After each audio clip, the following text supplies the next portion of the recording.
Hello friends, हम कक्षा 10 विज्ञान पाठ 2 अम्ल क्षारक एवं लवण इसके जो एनसीईआरटी के प्रश्न अभ्यास हैं उन्हें हम हल कर रहे हैं। 5 प्रश्न तक हम पिछले वीडियो में कर चुके हैं। अब हम आगे के प्रश्न देखेंगे। तो प्रश्न नंबर 6 है, एल्कोहल एवं ग्लूकोज जैसे यौगिकों में भी हाइड्रोजन होते हैं, लेकिन इनका वर्गीकरण अम्ल की तरह नहीं होता है। एक क्रियाकलाप द्वारा इसे साबित कीजिए। अल्कोहल और ग्लूकोज इसमें हाइड्रोजन मौजूद होते हैं, लेकिन फिर भी इनको अम्ल की तरह वर्गीकरण इनका नहीं किया जाता, इनको अम्ल नहीं माना जाता। तो एक क्रियाकलाप द्वारा हमें साबित करना है कि अल्कोहल और ग्लूकोज अम्ल क्यों नहीं है, इसको हमें साबित करना है। तो एनसीईआरटी में पेज नंबर 24 और 25 पर क्रियाकलाप 2.8 दी गई है। इस क्रियाकलाप के द्वारा आप साबित कर सकते हैं अल्कोहल और ग्लूकोज को हम अम्ल की तरह वर्गीकरण उनका क्यों नहीं करते। तो ये क्रियाकलाप हम देख लेते हैं। तो ये देखिए क्रियाकलाप 2.8 पेज नंबर 24 पर। तो इस क्रियाकलाप में हमें क्या करना है, ग्लूकोज और अल्कोहल लेना है। इन दोनों का हमें एक विलयन लेना है, क्योंकि हम ग्लूकोज और अल्कोहल की जांच कर रहे हैं, हाइड्रोक्लोरिक अम्ल और सल्फ्यूरिक अम्ल की हम जांच नहीं कर रहे हैं। तो हमें क्या करना है, ग्लूकोज और अल्कोहल का विलयन लेना है। फिर दूसरा स्टेप क्या है, एक कॉर्क पर 2 कीले लगाकर कॉर्क को 100 ml के बीकर में रख दीजिए। हमें क्या करना है, कॉर्क लेनी है और कॉर्क पे 2 कीले लगा देनी है, और ये जो कॉर्क जिस पे हमने कीले लगाई हैं उसको एक 100 ml के बीकर में रख देना है। कैसे, ये आपको मैं फिगर दिखा देता हूँ। ये देखिए, ये हमने क्या लिया, सबसे पहले एक विलयन लिया अल्कोहल का या फिर ग्लूकोज का जिसकी हम जांच कर रहे हैं। फिर हमें क्या करना है, रबर का कॉर्क लेना है इस प्रकार का, और इस रबर के कॉर्क पर जो ये हमने 2 कीले लगाई हैं वो 2 कीले इसमें फिट कर देनी है। फिर जो कॉर्क पर हमने क्या किया, 2 कीले लगा दी, उसको इस 100 ml के बीकर में इस तरीके से नीचे रख देना है। ये हमने 2 स्टेप कर लिए।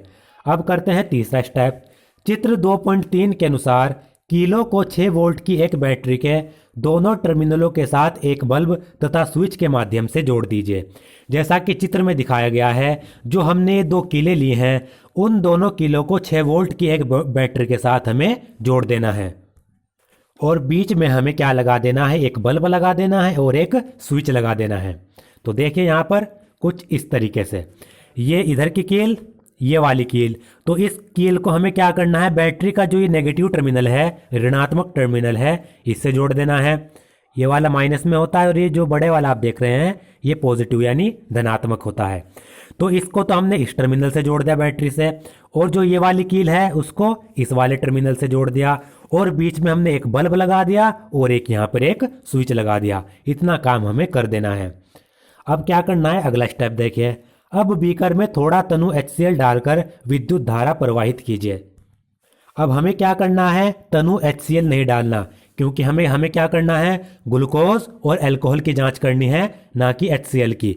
हमें क्या करना है, जो ये हमने बीकर लिया इसमें हमें थोड़ा सा क्या करना है, अल्कोहल डाल देना है। पहले हम अल्कोहल की जांच करेंगे, तो थोड़ा हमें इसमें अल्कोहल डाल देना है, और इसमें अल्कोहल डालने के बाद इसमें विद्युत धारा को प्रवाहित करना है, यानी इस बैटरी से जो विद्युत धारा है उसको हम प्रवाहित करेंगे।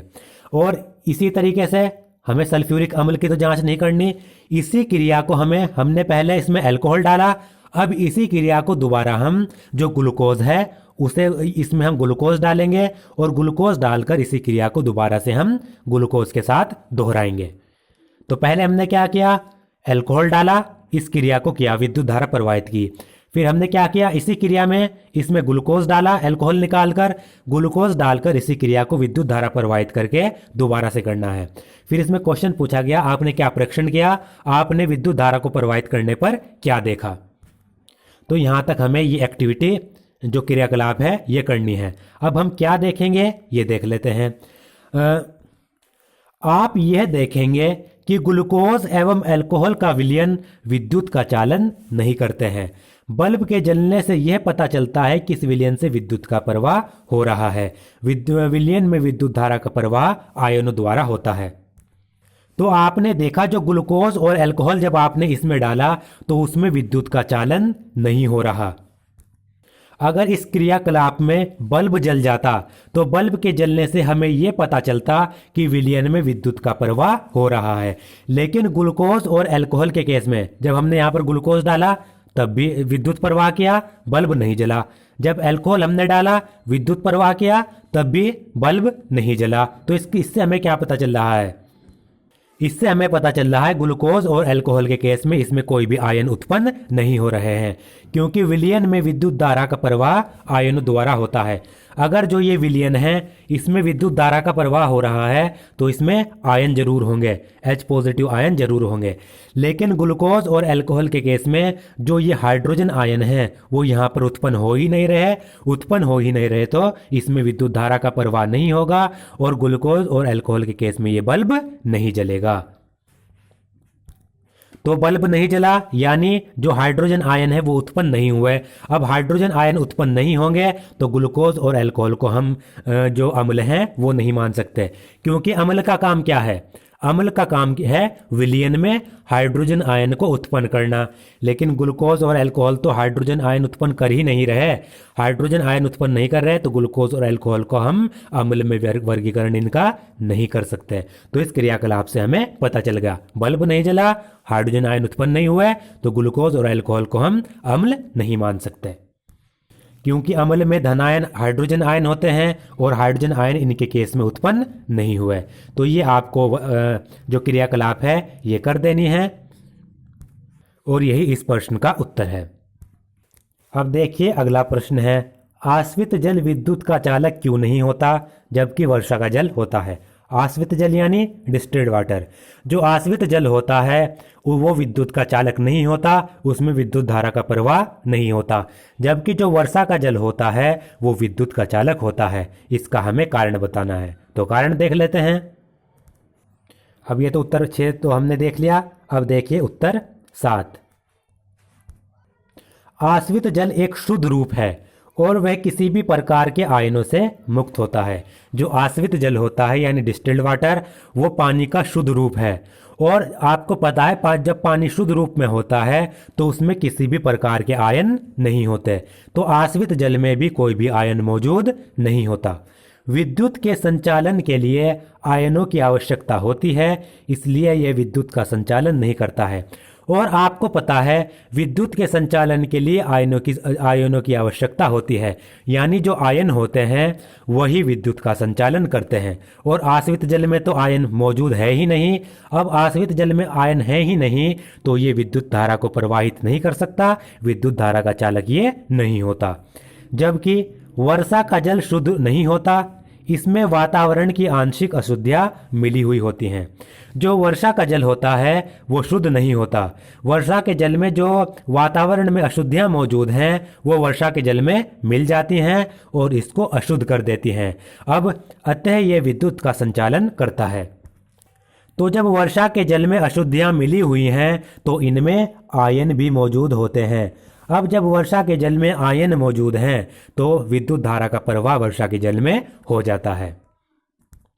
आपको इसमें एक बात याद रखनी है, जहां पर भी विद्युत धारा की बात आ गई कि कोई चीज़ है वो विद्युत धारा को प्रवाहित नहीं करती जबकि दूसरे में विद्युत धारा प्रवाहित हो जाती है, तो जहां भी विद्युत धारा की बात आ जाए वहां पर आयन की बात जरूर होगी, क्योंकि जो विद्युत धारा है वो आयनों के द्वारा ही प्रवाहित होती है।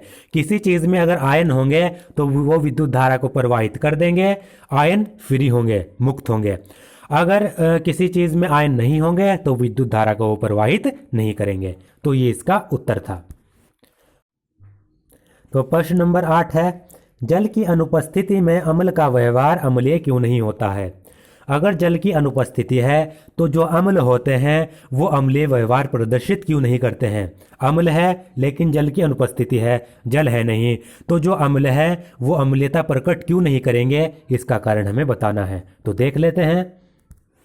ये रहा उत्तर नंबर 8। अम्ल जलीय विलयन में विघटित होकर हाइड्रोजन आयन उत्पन्न करते हैं जो उनकी अम्लीयता के अभिलक्षण को प्रदर्शित करते हैं। आपको पता है जो अम्ल है उनका काम क्या है? अम्ल का काम होता है जलीय विलयन में, यानी जल के विलयन में वो टूटते हैं, विघटित होते हैं और हाइड्रोजन आयन उत्पन्न करते हैं। और हाइड्रोजन आयन के उत्पन्न होने के कारण ही जो अम्ल है वो अपनी अम्लीयता को प्रदर्शित करते हैं।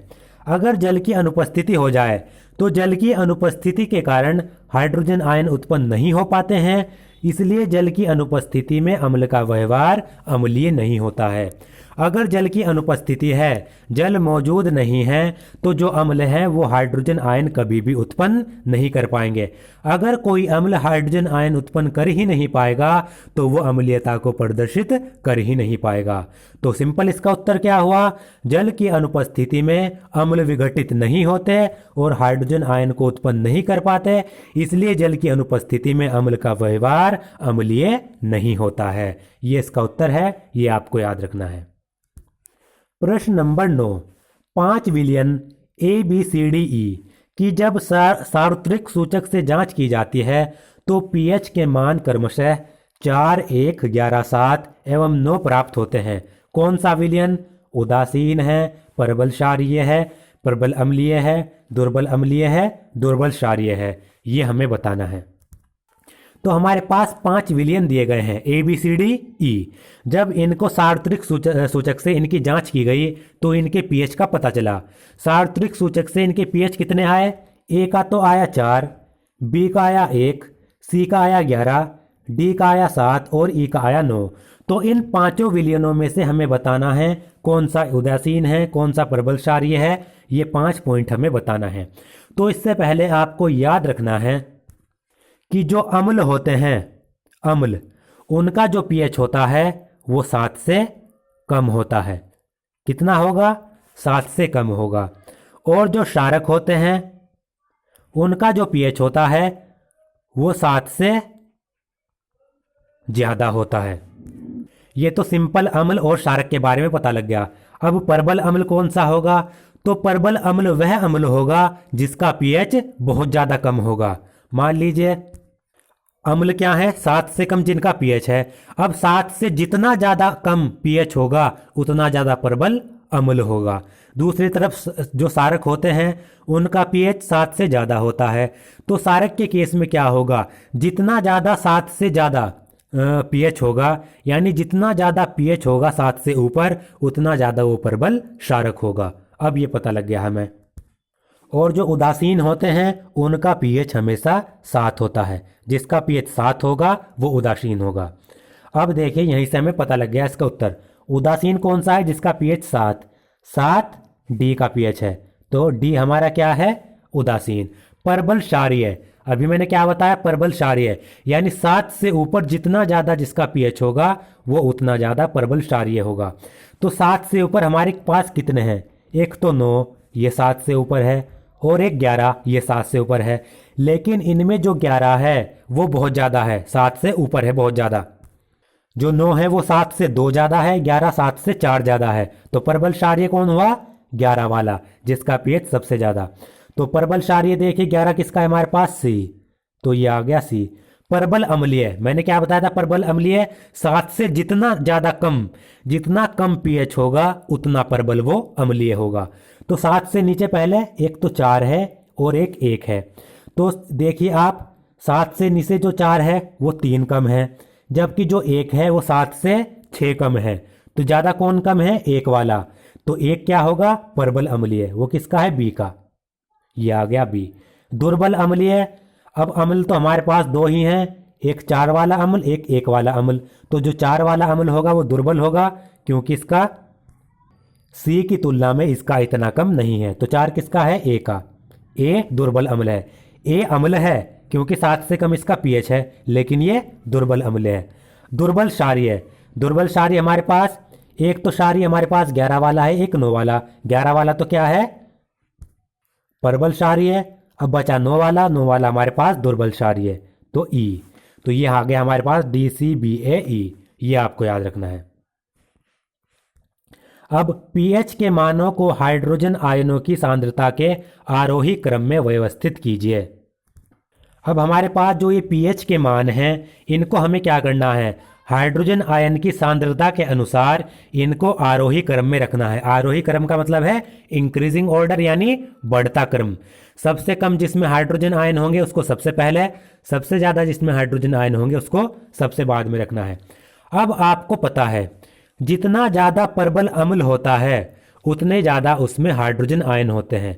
यानी पीएच जितना कम होगा, पीएच जितना कम होगा उतने ज्यादा उसमें हाइड्रोजन आयन होंगे। तो सिंपल हमें पता लग गया, एक पीएच सबसे कम है तो हाइड्रोजन आयन इसमें सबसे ज़्यादा है, तो हमें रखना है सबसे पहले सबसे कम। तो 11 पीएच, 11 पीएच सबसे ज़्यादा है, और जितना ज़्यादा पीएच होगा हाइड्रोजन आयन उसमें उतने कम होंगे। तो हमें क्या पता चला, जो पीएच है वो इन्वर्सली प्रोपोर्शनल है किसके, हाइड्रोजन आयन के। इसका मतलब क्या है, पीएच जितना ज़्यादा होगा हाइड्रोजन आयन उतने कम होंगे। तो देखिए 11 का पीएच सबसे ज़्यादा है, इसमें हाइड्रोजन आयन सबसे कम होंगे। दूसरा, उसके बाद 9, उसके बाद 7, उसके बाद 4 और उसके बाद 1, जो 1 पीएच होगा इसमें हाइड्रोजन आयन सबसे ज़्यादा होने हैं। तो देखिए इसका उत्तर मैंने यहाँ भी लिख रखा है, उदासीन विलियन डी जिसका पीएच 7 है, परबल क्षारीय विलियन सी जिसका पीएच 11 है, परबल अम्लीय विलियन बी जिसका पीएच 1 है, दुर्बल अम्लीय विलियन ए पीएच 4, दुर्बल क्षारीय विलियन ई पीएच 9। ये मैं आपको बता चुका हूँ। और इनका आरोही क्रम यह है पीएच हाइड्रोजन आयन की सांद्रता के अनुसार 11, 9, 7, 4, 1। अब देखिए प्रश्न नंबर 10, परखनली एवं ए एवं बी में समान लंबाई की मैग्नीशियम की पट्टी लीजिए। हमें एक परखनली लेनी है ए और दूसरी परखनली लेनी है बी, और परखनली ए और बी में हमें मैग्नीशियम की पट्टी लेनी है जिसकी लंबाई समान हो, एक जैसी लेनी हो। ए में भी डालनी है मैग्नीशियम की पट्टी और बी में भी डालनी है मैग्नीशियम की पट्टी। परखनली ए में हाइड्रोक्लोरिक अम्ल HCl तथा परखनली बी में एसिटिक अम्ल CH3COH डालिए।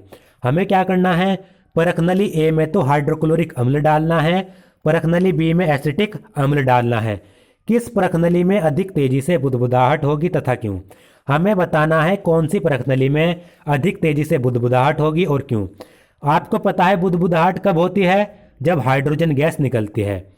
और आपको पता है जितना ज़्यादा स्ट्रॉन्ग अम्ल होगा, स्ट्रॉन्ग का मतलब प्रबल, जितना ज़्यादा प्रबल अम्ल होगा उतनी ज़्यादा तेजी से हाइड्रोजन गैस निकलेगी, क्योंकि जो अम्ल होते हैं वो धातु के साथ क्रिया करके लवण बनाते हैं और हाइड्रोजन गैस निकालते हैं। और हाइड्रोजन गैस का काम क्या है, बुदबुदाहट उत्पन्न करना। अब जितना ज़्यादा प्रबल अम्ल होगा वो उतनी ज़्यादा तेज़ी से धातु के साथ क्रिया करेगा, उतनी ज़्यादा तेज़ी से गैस निकलेगी हाइड्रोजन, और उतनी ज़्यादा तेज़ी से बुदबुदाहट होगी। तो इसमें जो हाइड्रोक्लोरिक अम्ल है वो एसिटिक अम्ल से ज़्यादा प्रबल है। तो हाइड्रोक्लोरिक अम्ल हम किस में डाल रहे हैं, परखनली ए में। तो जो हाइड्रोक्लोरिक अम्ल है वो परखनली ए में जो मैग्नीशियम की पट्टी है उसके साथ बहुत तेज़ी से अभिक्रिया करेगा और हाइड्रोजन गैस निकालेगा। तो बुदबुदाहट तेज किस में हो रही है, परखनली ए में। वो क्यों, क्योंकि हाइड्रोक्लोरिक अम्ल एसिटिक अम्ल के मुकाबले ज़्यादा प्रबल है। ये आपको याद रखना है। उत्तर पढ़ लेते हैं। ये देखिए, परखनली ए में जिसमें हाइड्रोक्लोरिक अम्ल है अधिक तेजी से हाइड्रो गैस निकलने के कारण बुदबुदाहट होगी, क्योंकि हाइड्रोक्लोरिक अम्ल एसिटिक अम्ल से अधिक क्रियाशील अम्ल है। परखनली ए में जिसमें हमने हाइड्रोक्लोरिक अम्ल डाला उसमें अधिक तेजी से बुदबुदाहट होगी, क्योंकि उसमें हाइड्रोजन गैस तेजी से निकल रही है, क्योंकि हाइड्रोक्लोरिक अम्ल एसिटिक अम्ल के मुकाबले ज़्यादा क्रियाशील है। और अम्ल प्लस धातु, लवण प्लस हाइड्रोजन गैस। अब 11, ताजे दूध के पीएच का मान 6 होता है, दही बन जाने पर इसके पीएच के मान में क्या परिवर्तन होगा, अपना उत्तर समझाइए। अब ताज़ा दूध है हमारे पास, उसका पीएच कितना है, 6। और आपको पता है जब इसकी दही बन जाती है, दूध की जब दही बनाते हैं तो उसमें जो लैक्टिक एसिड होता है, लैक्टिक अम्ल होता है, उसमें उसकी सांद्रता, उसकी मात्रा बढ़ जाती है। तो दूध से दही बनाने पर अम्ल बढ़ रहा है, यानी दही में क्या हो रहा है, अम्ल की मात्रा बढ़ रही है। अब अगर अम्ल की मात्रा बढ़ेगी तो पीएच घटेगा, क्योंकि जैसे जैसे अम्ल बढ़ता चला जाता है पीएच घटता है। तो क्या पता चला हमें, दही बन जाने पर पीएच का मान 6 से कम होगा। ये आपको याद रखना है। उत्तर भी पढ़ लेते हैं।